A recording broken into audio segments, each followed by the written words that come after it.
Right, you guys, we are on chapter 8 of Who is Michael Jordan. So we are on the chapter that's called Three-Peat Part 2. The Chicago Bulls had now played in a new modern stadium. They had a statue of Michael outside of it. When he retired, his jersey number 23 had also been retired. That meant no one else could wear that number. So Michael returned to the court wearing 45, his baseball number. He was a little rusty in his first few games, but then the team traveled to New York City to play the New York Knicks at Madison Square Garden. Michael always loved playing basketball at the Garden. The spotlight was bright there. The crowds were loud, and lots of celebrities came to watch. Michael scored 55 points that night. Everyone thought that he was really back in the game. But Michael missed some shots he used to make easily. The Bulls had changed a lot while he was playing baseball. There were many new players who found it hard to play or even practice with Michael. The Bulls won the first round of the playoffs, but struggled in the second round against the Orlando Magic. After one game, a Magic player said, "Number 45 is not number 23. Michael went back to wearing number 23 for the next game, and the Bulls won. The Bulls lost the series, though, and Michael was disappointed. He hadn't played well and had made mistakes. He knew he needed to work hard to get ready for the next year. But he had to get ready for Hollywood, too. Michael was cast to star in a movie called Space Jam with the cartoon character Bugs Bunny.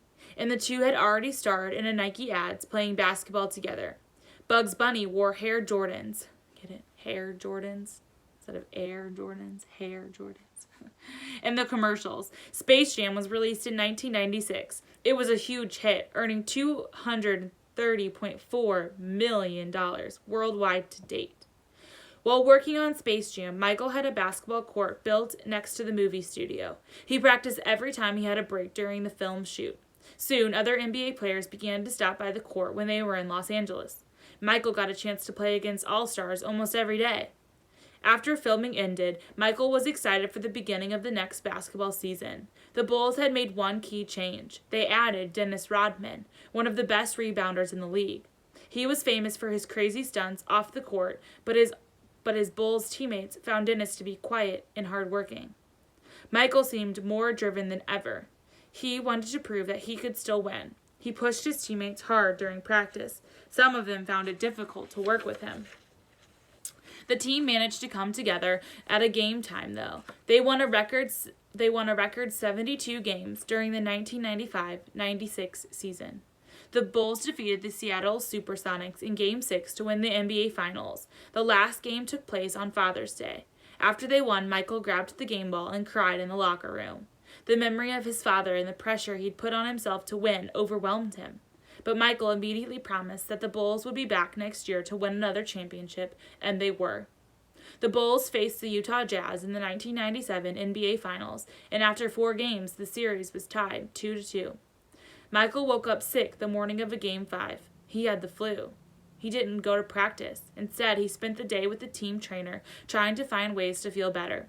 People wondered if he would even be able to play.